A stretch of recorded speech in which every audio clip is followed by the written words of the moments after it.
10-20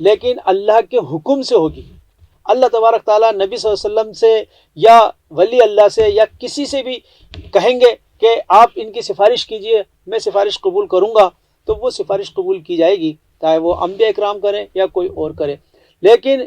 ایسا نہیں ہو سکتا کہ وہاں پر عدل نہ ہو، انصاف نہ ہو۔ تو فرمایا ولا یقبل منها شفاعۃ، اس دن کسی کی سفارش نہیں چلے گی، ولا یؤخذ منها عدل ولا هم ينصرون، اور نہ ہی ان کو کی فدیے کے بدل چھوڑا جائے گا اور نہ ہی وہ اپنا مددگار پائیں گے۔ اب یہاں سے بنی اسرائیل کے کچھ تاریخی واقعات کی طرف ذکر ہے، ان کی طرف اشارہ ہے۔ اب یہ جو تاریخی واقعات آتے ہیں قرآن حکیم میں، یہ ترتیب کے ساتھ نہیں ہوتے ہیں۔ ایسا نہیں ہوتا ہے کہ یہ واقعہ اگر ہم پڑھ رہے ہیں تو یہ واقعہ ہوا، پھر دوبارہ کوئی واقعہ آ گیا تو اب یہ واقعہ اس کے بعد ہوا ہوگا۔ اس کے اندر اچھی خاصی سیاق و سباق سے اندازہ لگانا ہوتا ہے کہ یہ واقعہ پہلے ہو چکا ہے یا بعد میں ہوا ہے، وہی سب چیز ہے۔ یہاں فرمایا گیا وَإِذْ نَجَّيْنَاكُم مِّنْ آلِ فِرْعَوْنَ يَسُومُونَكُمْ سُوءَ الْعَذَابِ يَذْبَحُونَ أَبْنَاءَكُمْ وَيَسْتَحْيُونَ نِسَاءَكُمْ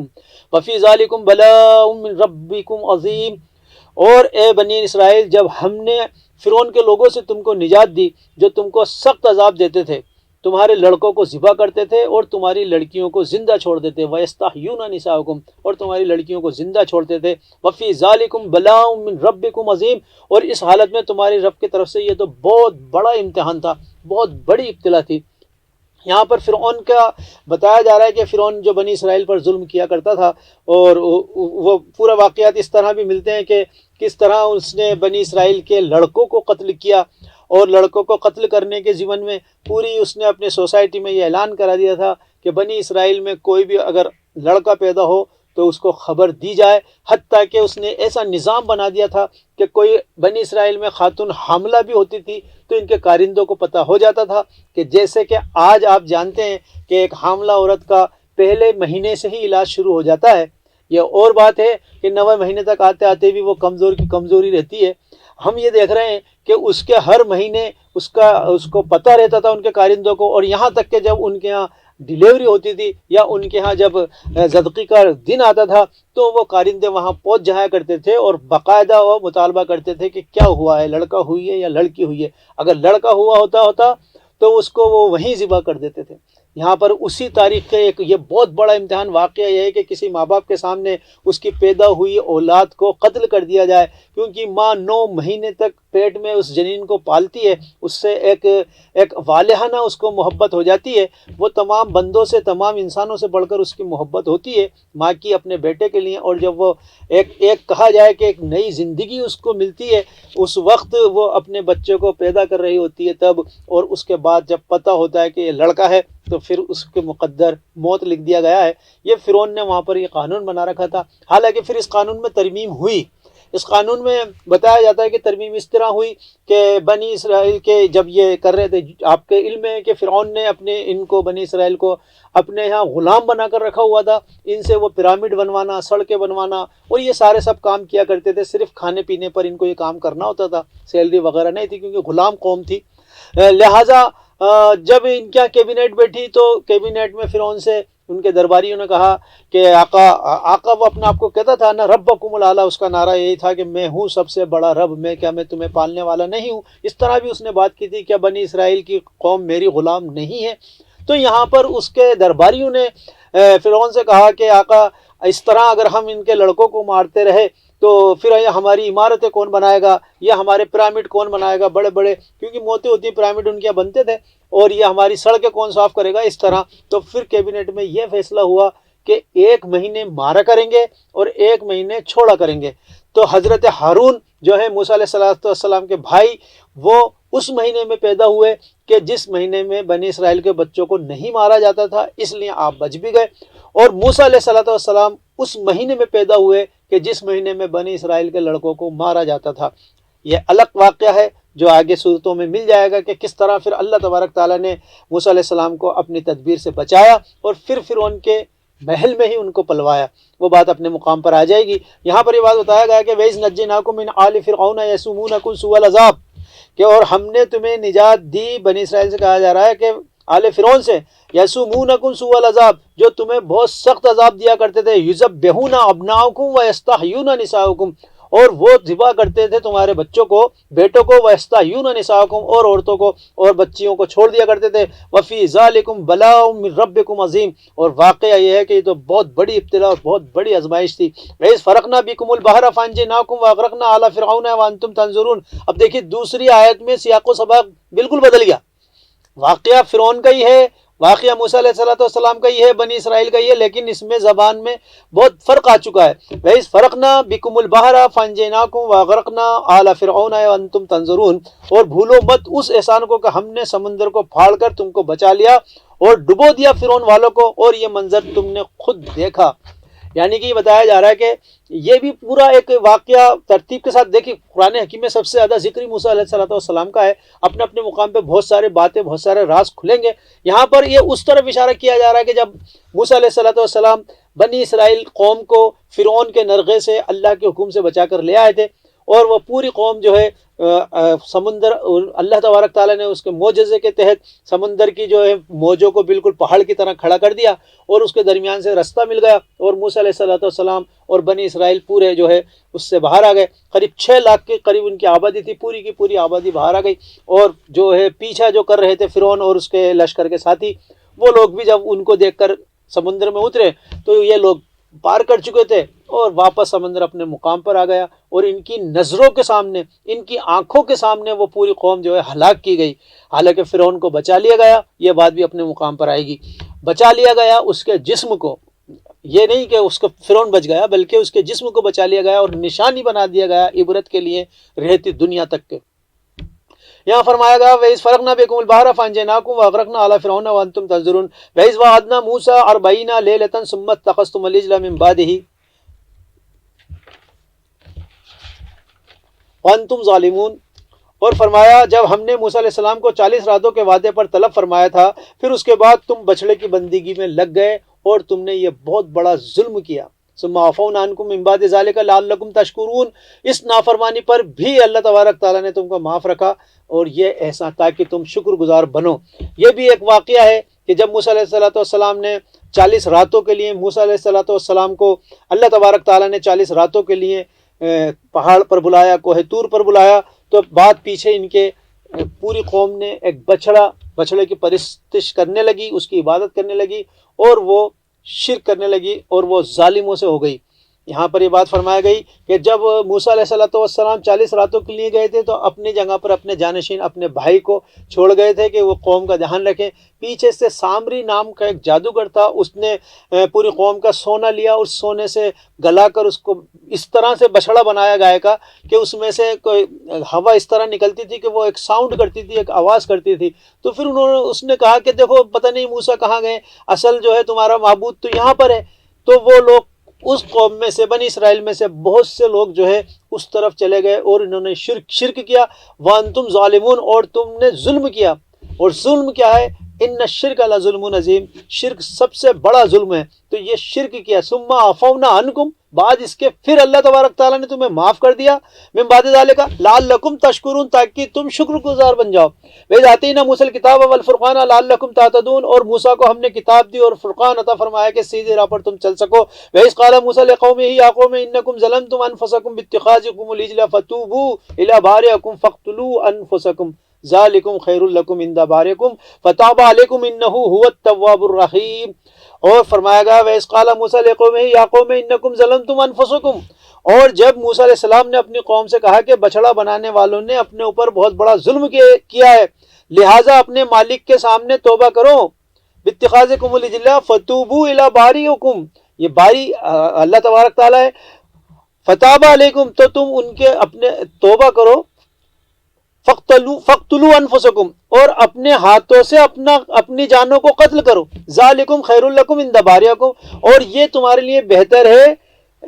اللہ کی طرف سے فتاب علیکم کہ اللہ تبارک تعالیٰ آپ کی توبہ قبول کر لے، انہ هو التواب الرحیم اور بے شک وہی توبہ کا قبول کرنے والا ہے اور مہربان ہے۔ یہاں پر وہ جو انہوں نے جو جرم کیا 40 راتوں میں جب بلایا گیا پیچھے سے بچڑے کی پوجا اور پرستش یہ کرنے لگے، تو اللہ تبارک تعالیٰ نے ان سے کہا کہ اس کی توبہ صرف یہی ہے کہ وہ اپنے آپ کو قتل کریں دیکھیے یہ مقام ذرا ایسا ہے، اس مقام کو آپ تھوڑا سا رک کے سمجھ لیں. وَإِذْ قَالَ مُوسَىٰ لِقَوْمِهِ يَا قَوْمِ إِنَّكُمْ ظَلَمْتُمْ أَنفُسَكُمْ بِاتِّخَاذِكُمُ الْعِجْلَ. موسیٰ علیہ السلام نے اپنی قوم سے کہا کہ میری قوم، تم نے ظلم کیا ہے اپنی جانوں پر، باتخاذکم العجل، تم جو تم نے اس بچڑے کی جو تم نے عبادت کری ہے. تو فتوبوا الی باریکم، تو پھر تم توبہ کرو اللہ تبارک تعالیٰ سے. فقتلوا انفسکم، اب یہاں پہ فقتلوا انفسکم، اپنی جانوں کو قتل کرو. ذالکم خیر لکم عند باریکم، یہ تمہارے اللہ کے نزدیک تمہارے لیے بہتر ہے. فتاب علیکم، اور اس نے تمہاری توبہ قبول کر لی. انہ هو التواب الرحیم، بے شک وہ توبہ کا قبول کرنے والا ہے، بہت مہربان ہے. تو یہاں پر یہ جو تذکرہ پورا آ رہا ہے اسی اعتبار سے آ رہا ہے کہ ایک تو جن لوگوں نے شرک کیا تھا یا جو مرتد ہو گئے تھے، ظاہر سی بات ہے جب وہ شرک کرنے لگے تو وہ تو اسلام سے مرتد ہو گئے، تو مرتد کی سزا جو قتل ہے اسلام کے اندر وہ اس مقام سے اخذ کی گئی ہے. قرآن حکیم میں واضح طور پر مرتد کی سزا قتل کا نہیں ملتا ہے، حدیث کے اندر ہے، سنت کے اندر موجود ہے. جیسے رجم کی سزا کا سنت میں موجود ہے، حدیث میں موجود ہے، قرآن میں کوئی آیت نہیں ہے. لہٰذا یہ قاعدہ ہے کہ جو پیچھے چلی آ رہی ہے جو قوم مسلمان، اس کے اندر کی جو شریعت ہے، اس شریعت کے جو احکام ایز اٹ از لے لیے گئے ہیں، ان میں کوئی تبدیلی نہیں ہوئی ہے. وہ وہاں پر بھی ان میں کوئی تبدیلی نہیں ہوئی تھی، تو ان احکام کو ایز اٹ از جاری رکھا جاتا ہے. یہ قاعدہ ہے اللہ تبارک تعالیٰ کا، ایسے کہ ایسے یہ احکام وہاں سے جاری کیے گئے. یہ سارے قصہ ہمیں وہاں سے ملتا ہے کہ یہ جو فقتلوا انفسکم، اپنی جانوں کو قتل کرو، اس کا مطلب یہ ہے کہ جو قبیلے، یہ پورے 12 قبیلے تھے اور پورے 60 لاکھ کی 6 لاکھ کی آبادی تھی. جب انہوں نے جرم کیا اور ایک اچھی بڑی تعداد، مطلب اچھی تعداد نے جرم کیا، غالباً 15 لاکھ کے لگ بھگ، 15,000 کے لگ بھگ آتا ہے کہ شاید اتنے، یا 70,000 کے قریب ہے، شاید 70,000 جو تھے یہودی، وہ بنی اسرائیلی، انہوں نے اس جرم کو کیا کہ وہ مرتد ہو گئے. تو اللہ تبارک تعالیٰ نے کہا یہ بہت بڑا ظلم ہے، لہٰذا اس کی سزا یہ ہے کہ تم اپنی جانوں کو خود قتل کرو. یعنی کہ جس قبیلے والے مرتد ہوئے ہیں انہی کا قبیلے والے انہی کو قتل کریں گے.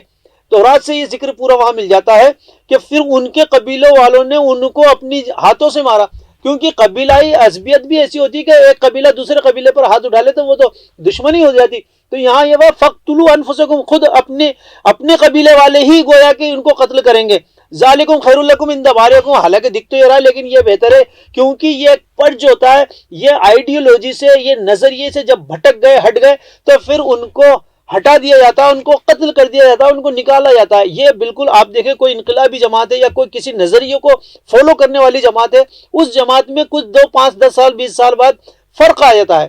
اس کے رفقا میں فرق آ جاتا ہے، اس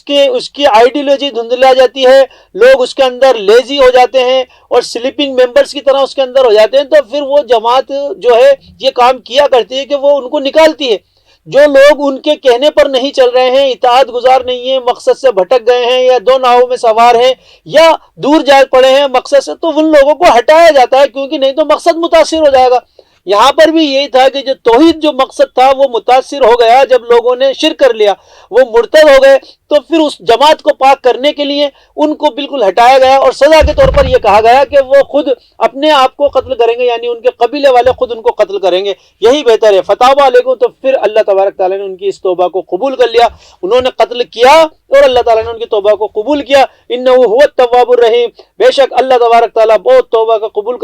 کرنے والا ہے اور رحم دل ہے، مہربان ہے. وَإِذْ قُلْتُمْ يَا مُوسَىٰ لَن نُّؤْمِنَ لَكَ حَتَّىٰ نَرَى اللَّهَ جَهْرَةً فَأَخَذَتْكُمُ الصَّاعِقَةُ وَأَنتُمْ تَنظُرُونَ، اور جب تم نے کہا کہ اے موسیٰ ہم تمہارے کہنے کا یقین نہیں کریں گے جب تک کہ اللہ کو سامنے نہ دیکھ لیں گے، بس تم پر وہی بجلی کا کڑکا ٹوٹ پڑا اور یہ منظر بھی تم نے دیکھا. گویا کہ یہاں پر موسیٰ علیہ السلام سے ان کی قوم کہہ رہی ہے کہ ہم تو پتہ نہیں تم کہاں گئے تھے، کہاں سے یہ کتاب لے آئے ہو اور کہتے ہو کہ اللہ نے مجھ سے بات کی ہے اور میں جو ہے کہ وہاں سے کتاب لے کر آ رہا ہوں، تو یہ ہم نہیں مانیں گے جب تک عیاناً ہم ان کو دیکھ نہیں لیں گے اللہ تعالیٰ کو. تو انہوں نے کہا کہ ہم جب تک ایمان نہیں لائیں گے حتیٰ نر اللہ جہرتاً فاقذتکم الصاعقۃ وانتم تنظرون، تو ٹھیک اسی وقت ایک کڑک آئی، ایک بجلی آئی اور تمہارے سامنے کے سامنے یہ کام ہوا کہ وہ لوگ بے ہوش ہو گئے یا وہ موت آ گئی ان کے اوپر. ثم بعثناکم من بعد موتکم لعلکم تشکرون، یہاں پر لفظ آ گیا موت، اور تم جب بے جان ہو کر گر چکے تھے اس کے بعد بھی ہم نے تم کو زندہ کر دیا تاکہ تم شکر ادا کرو۔ تو یہ موت تھی، وہ جو کڑک آئی، اس کڑک سے سارے کے سارے جو ہے جن لوگوں نے یہ بات اعتراض کیا تھا ان ساروں کی روح قبض کر لی گئی، ان کو موت آ گئی۔ لیکن اللہ بعثناکم، پھر دوبارہ اٹھا دیا گیا۔ اللہ تعالیٰ کے لیے کوئی مشکل نہیں ہے، بعث بعد الموت، جب آخرت میں بھی ہوگا تو دنیا میں بھی اس طرح کی باتیں ہو جایا کرتی ہیں، جیسے کہ اصحاب کہف کو لمبی نیند سلا دیا گیا، اور بھی کئی واقعے ہمیں ملتے ہیں۔ ثم بعثناکم من بعد موتکم، یہاں پر موتی لفظ آیا ہے لعلکم تشکرون، بعد مرنے کے پھر تمہیں اٹھا دیا، لعلکم تشکرون، تاکہ تم شکر کرو یا احسان کرو، احسان مانو۔ وَظَلَّلْنَا عَلَيْكُمُ الْغَمَامَ وَأَنزَلْنَا عَلَيْكُمُ الْمَنَّ وَالسَّلْوَىٰ، اور ہم نے تم پر بدلی کا سایہ کر دیا اور من اور سلوہ کھانے کے لیے اتارے، کھاؤ پاکیزہ چیزیں، کلو من طیبات ما رزقناکم، پھر جو کچھ ہم نے دیا اس میں سے، وما ظلمونا ولکن کانوا انفسہم یظلمون، اور ہمارا تو تم کچھ نقصان نہیں کر سکتے تھے، لیکن یہ کہ انہوں نے اپنا ہی نقصان کر لیا اور انہوں نے اپنی جانوں پر ظلم کیا۔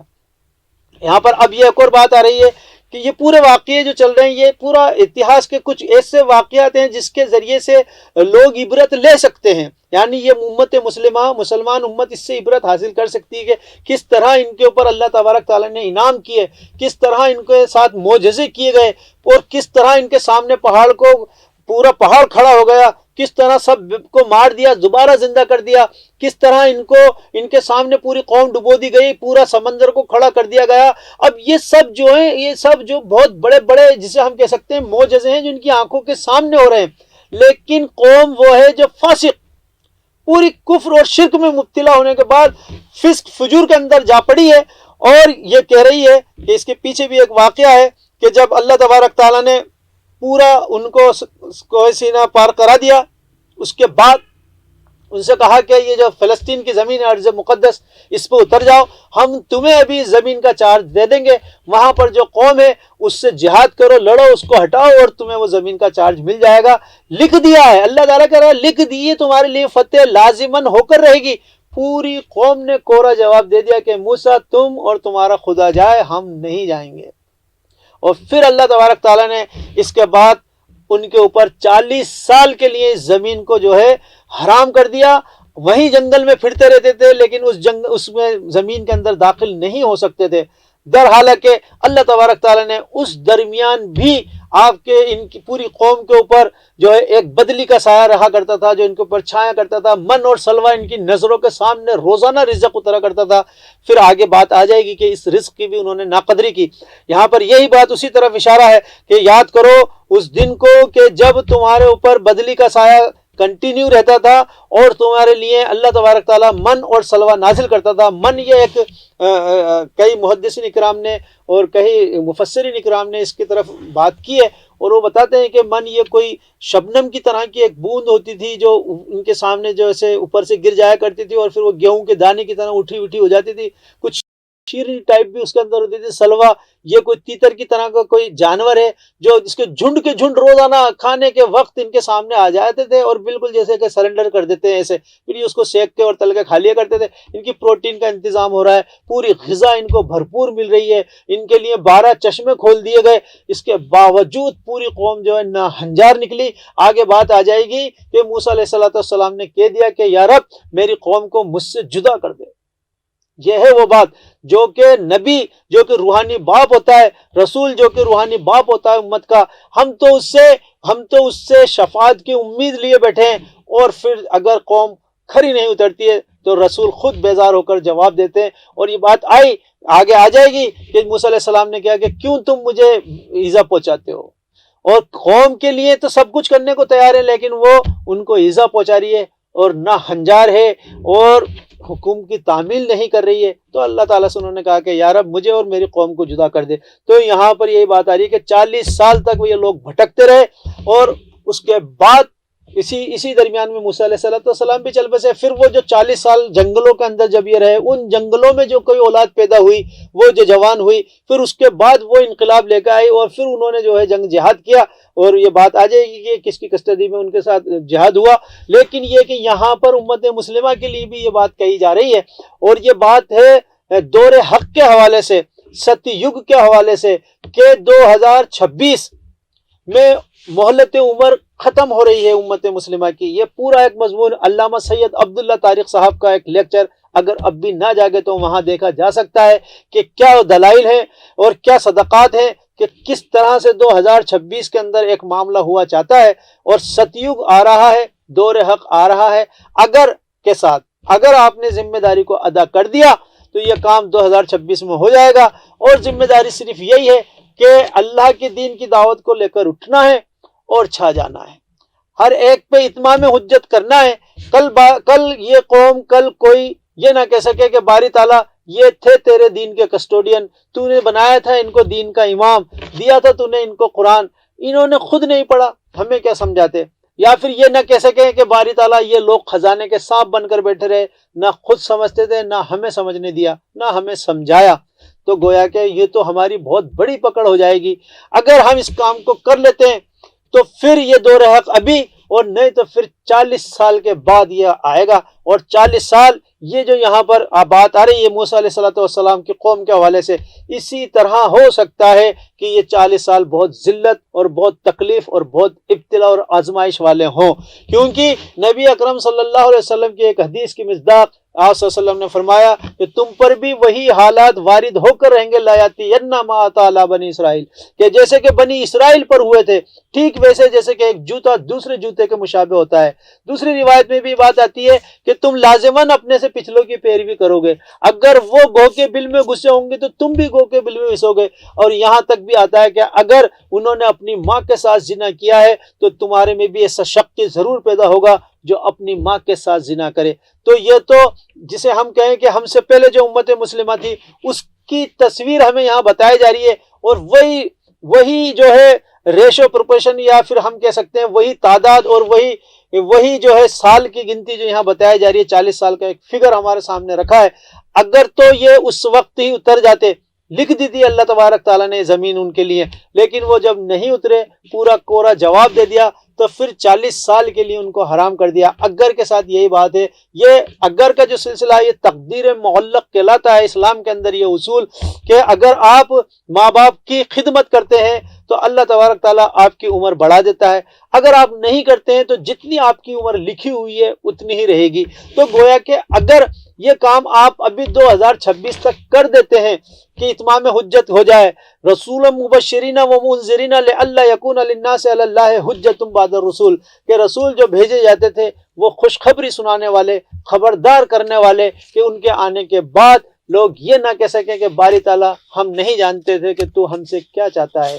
کہ ان کا عذر کی قطع ہو جائے اور وہ بات پوری کھل کر سامنے آ جائے، شہادہ علی الناس کا فریضہ ہو جائے پورا۔ یہی بات، یہی حکم اور یہی امت کی تاسیس اور یہی امت کو لانے کا مقصد ابھی آ جائے گا سورہ بقرہ کے آیت نمبر 143 میں، کہ وَكَذَلِكَ جَعَلْنَاكُمْ أُمَّةً وَسَطًا لِتَكُونُوا شُهَدَاءَ عَلَى النَّاسِ وَيَكُونَ الرَّسُولُ عَلَيْكُمْ شَهِيدًا، اور اسی طرح ہم نے تمہیں درمیانی امت بنایا ہے تاکہ تم رسولوں پر گواہی دو اور تم رسول انسانوں پر گواہ ہو جائیں۔ تو گویا کہ یہ بات تو بالکل صاف ہے کہ امت کا جو مقام ہے وہ مقام لوگوں پر اتمام حجت قائم کرنا ہے۔ اگر تو وہ یہ کام نہیں کرتی ہے اور بالفعل نہیں کر رہی ہے، اس کے نتیجے میں دنیا بھر میں رسوائی، ذلت ہمارا مقدر بن چکی ہے۔ یعنی کہ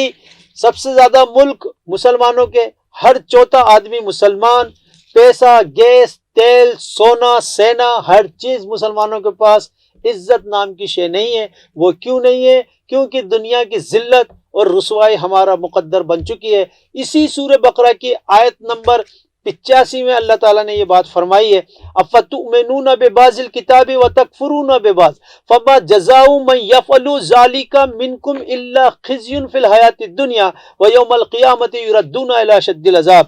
کہ تو کیا ہماری بعض باتوں کو، افتؤمنون ببعض الکتاب وتکفرون ببعض، تو ہماری کتاب کی بعض باتوں کا انکار کرتے ہو اور بعض پر ایمان لاتے ہو، تو تمہاری سزا کیا ہے مگر یہ کہ تمہیں دنیا میں ذلیل کر دیا جائے۔ یہ ہے وہ ذلت جو نظر آ رہی ہے، کیونکہ کام ہم نے چھوڑا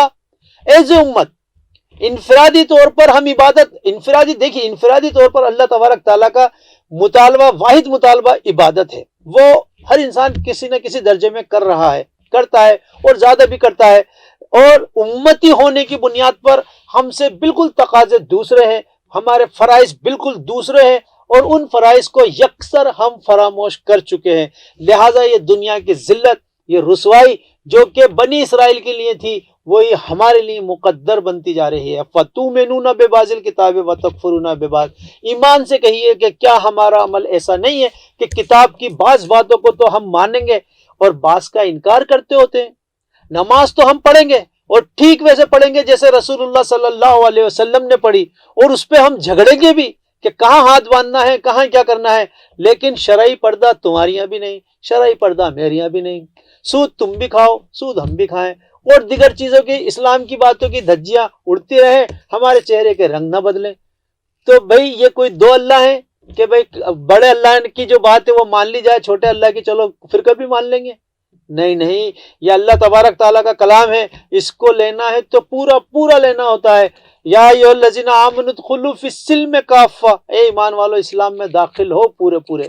تو فرمایا گیا کہ فتؤمنون ببعض الکتاب وتکفرون ببعض فما جزاء من یفعل ذلک منکم الا خزی فی الحیاۃ الدنیا، کہ دنیا کی زندگی میں تمہیں ذلیل و خوار کر دیا ہے، ویوم القیامۃ یردون الی اشد العذاب، اور یہ مت سمجھنا کہ پیچھے چھوٹ گیا، قیامت میں شدید عذاب میں مبتلا کیے جائیں۔ دنیا کی ذلت رسوائی نظر آ رہی ہے تو یہ بات بھی طے ہے کہ قیامت کا یہ عذاب بھی بالکل ہو کر ہی رہے گا۔ وَمَا اللَّهُ بِغَافِلٍ عَمَّا تَعْمَلُونَ، اللہ اس سے غافل نہیں ہے جو تم کر رہے ہو۔ یعنی کہ اپنے فرقے کا سپورٹ، اپنے فرقے کی دعوت، اپنے ہی فرقے کے لیے قربانیاں، تو بھئی یہ اللہ تعالیٰ کا کام کون کرے گا؟ یہ جو دین کا کام ہے، جو امتی ہونے کا تقاضا ہے، جہاں جہاں لفظ امت آیا ہے وہاں پر اجتماعی تقاضا اللہ تعالیٰ نے بیان فرمایا ہے، کنتم خیر امت اخرجت للناس تعمرون بالمعروف وتنہون عن المنکر، کہ تم وہ بہترین امت ہو جو نکالی گئی ہے لوگوں کے لیے۔ دنیا جیتی ہے اپنے لیے، ہمیں جینا ہے لوگوں کے لیے۔ اخرجت للناس تعمرون بالمعروف وتنہون عن المنکر، تم بھلائی کا حکم دیتے ہو، برائی سے روکتے ہو۔ کہیں فرمایا وَلْتَكُنْ مِنْكُمْ أُمَّةٌ يَدْعُونَ إِلَى الْخَيْرِ وَيَأْمُرُونَ بِالْمَعْرُوفِ وَيَنْهَوْنَ عَنِ الْمُنْكَرِ وَأُولَٰئِكَ هُمُ الْمُفْلِحُونَ۔ اے مسلمانوں، تم سے ایک جماعت ایسی وجود میں آنی چاہیے کہ جو خیر کی طرف بلائے۔ وَلْتَكُنْ مِنْكُمْ أُمَّةٌ يَدْعُونَ إِلَى الْخَيْرِ، یہاں جو لفظ منکم ہے، اگر اس کو بیانیہ پڑھا جائے تو ترجمہ یہ ہوگا جو میں نے ابھی کیا ہے کہ مسلمانوں تم سے، گویا کہ تم ایک مسلمان ایک امت ہو اور تمہارا کام خیر کی طرف بلانا ہے، بھلائی کی طرف بلانا ہے لوگوں کو۔ اور اگر اس منکم کا ترجمہ تبعیضیہ کیا جائے تو اب یہ ترجمہ ہوگا وَلْتَكُنْ مِنْكُمْ أُمَّةٌ يَدْعُونَ إِلَى الْخَيْرِ، اے مسلمانوں تم میں سے ایک جماعت تو ضرور ایسی ہونی ہی چاہیے جو خیر کی طرف بلائے، بھلائی کی طرف بلائے اور نیکی کا حکم دے، برائی سے روکے، اور یہی لوگ ہیں جو کامیاب ہو جانے والے ہیں۔ آج ذرا غور کریں کہ یہ کام ہم کر رہے ہیں؟ اللہ ماشاء اللہ، بلکہ اس کے برعکس ہم جو کام کر رہے ہیں وہ ہے برائی کی طرف بلانا، بھلائی سے روکنا۔ یہ وہ حدیث ہے جس کے بارے میں اللہ کے رسول صلی اللہ علیہ وسلم نے فرمایا تھا کہ تم اس پہ ہی سوچتے ہو کہ یہ بات پیدا ہو جائے گی کہ تم بھلائی کا کام کرنے چھوڑ دو گے؟ نہیں، بلکہ تم برائی کی طرف بلانے لگو گے، بھلائی سے روکنے لگو گے۔ اگر دین کا کوئی کام خاوند کرنا چاہتا ہے تو بیوی آڑے آ گئی ہے، اور بیوی کوئی کام کرنا چاہتی ہے تو میاں آگے آڑے آ گیا ہے، اور کوئی بچہ اگر دین کی طرف چلنا چاہتا ہے تو ماں باپ آڑے آ گئے ہیں کہ ابھی تمہاری عمر ہی کیا ہے، بعد میں تم داڑھی رکھ لینا۔ اور پھر یہ ساری اس ایکسکیوز جو ہم دے رہے ہوتے ہیں کیونکہ ہم خود بھی تو دین کا کام نہیں کر رہے ہوتے ہیں۔ تو ذرا غور کریں کہ یہاں پر پیشگی تنبیہ کے طور پر بات بتا دی گئی ہے کہ کس طرح سے انہوں نے یہ کام کیا اور کس طرح اللہ تعالیٰ نے ان کے لیے جگہ تنگ کی اور کس مقام سے ان کو گزارا۔ یہاں بات چل رہی تھی کہ کس طرح وہ 40 سال تک جنگلوں میں بھٹکتے رہے، اور اسی کے پس منظر میں میں نے چاہا کہ آپ کو کچھ آگاہ کر دیا جائے۔ اس کے بارے میں مزید کچھ آپ جاننا چاہتے ہیں تو علامہ سید عبداللہ طارق صاحب کا لیکچر اگر اب بھی نہ جاگے تو ضرور دیکھیں۔ بات یہاں سے آگے چلتی ہے وَظَلَّلْنَا عَلَيْكُمُ الْغَمَامَ وَأَنزَلْنَا عَلَيْكُمُ الْمَنَّ وَالسَّلْوَىٰ كُلُوا مِن طَيِّبَاتِ مَا رَزَقْنَاكُمْ وَمَا ظَلَمُونَا وَلَٰكِن كَانُوا أَنفُسَهُمْ يَظْلِمُونَ وَإِذْ قُلْنَا ادْخُلُوا هَٰذِهِ الْقَرْيَةَ فَكُلُوا مِنْهَا حَيْثُ شِئْتُمْ رَغَدًا وَادْخُلُوا الْبَابَ سُجَّدًا وَقُولُوا حِطَّةٌ نَغْفِرْ لَكُمْ خَطَايَاكُمْ وَسَنَزِيدُ الْمُحْسِنِينَ۔ یہاں پر فرمایا، اور جب ہم نے فرمایا کہ داخل ہو جاؤ اس بستی کے اندر، اس شہر میں، اور جتنا ہو جہاں سے چاہو کھاؤ پیو، اور سجدے کرتے ہوئے شہر میں داخل ہونا اور کہتے رہنا گناہوں سے توبہ، گناہوں سے توبہ، وَسَنَزِيدُ الْمُحْسِنِينَ، اور ہم تمہاری تقصیریں معاف کر دیں گے اور نیکی پر قائم رہنے والوں کے لیے اور بھی زیادہ دیں گے، یعنی محسنین کو اور بھی مزید نواز دیں گے۔ یہاں پر یہ بات آ رہی ہے کہ جب حکم ہوا ان کو کہ اس بستی کے اندر، اس شہر کے اندر اتر جاؤ اور یہاں سے جو چاہو فراغت سے تم کھاؤ پیو، لیکن داخل ہونا سجدہ کرتے ہوئے۔ کسی شہر کے اندر آپ جب داخل ہو رہے ہیں فاتح کی حیثیت سے، تو اس کے لوگ ہم نے دیکھے ہیں، دنیا میں اتہاس ہم نے پڑھے ہیں کہ جب ملک فتح ہوتے ہیں تو فتح سے پہلے کس طرح لاشوں کے انبار لگا دیے جاتے ہیں، اور جب فاتح سینا، فاتح قوم جب اس ملک کے اندر گھستی ہے تو کس طرح عورتوں کی بے حرمتی ہوتی ہے، کس طرح کاروبار، کس طرح دکانیں، گھر، مکان لوٹ لیے جاتے ہیں۔ یہاں اسلامی تعلیمات کے حوالے سے ان کو بتایا گیا کہ بستی میں تم داخل ہو جاؤ، جیسے چاہو کھاؤ پیو، جہاں سے چاہو فراغت سے رہو، لیکن داخل ہونا شہر میں سجدہ کرتے ہوئے۔ اس کی پوری مثال اور پوری جو تصویر، خوبصورت تصویر اگر سیرت میں ہم دیکھیں تو ہمیں ملتی ہے نبی اکرم صلی اللہ علیہ وسلم کی سیرت میں۔ اور نبی محترم صلی اللہ علیہ وسلم جب فاتحانہ انداز میں مکہ میں داخل ہوئے ہیں تو آپ صلی اللہ علیہ وسلم نے اونٹنی کے سر پر سجدہ کیا ہوا تھا، اور عام اعلان یہ تھا کہ آج سب کے لیے معافی ہے، آج سب کے لیے معافی ہے، اور جو اپنے گھر بند کر لیں، دروازے بند کر لیں، ان کے لیے بھی معافی ہے۔ فَبَدَّلَ الَّذِينَ ظَلَمُوا قَوْلًا غَيْرَ الَّذِي قِيلَ لَهُمْ فَأَنزَلْنَا عَلَى الَّذِينَ ظَلَمُوا رِجْزًا مِّنَ السَّمَاءِ بِمَا كَانُوا يَفْسُقُونَ، اور پھر بدل ڈالے ان ظالموں نے اس کے سوا اور بات جو ان سے چاہی گئی تھی، اور ایسے ناانصافوں کو ہم نے آسمان سے بہت سے سخت عذاب اتار دیے، اور سب ان کے لیے حکم تھا بسبب اس کے کہ وہ فاسق ہو گئے تھے۔ تو پوری بات جو آ رہی ہے بنی اسرائیل کی تاریخ کے ارد گرد گھوم رہی ہے۔ یہاں پر ہمارے 6 رکوع مکمل ہو گئے ہیں، زندگی رہی تو اگلے رکوع کا مطالعہ ہم اگلے دن کریں گے۔ جب تک کے لیے اجازت، السلام علیکم ورحمۃ اللہ وبرکاتہ۔